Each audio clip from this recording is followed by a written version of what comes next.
Hello guys, welcome to our YouTube channel, and today we are going to learn how to download Steam on your mobile device. So let's get started.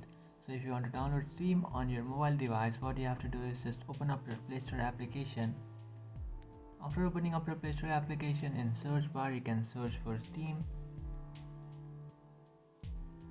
After searching for Steam, here you can find the Steam application. You can just tap on install, and after tapping on install, your Steam starts installing.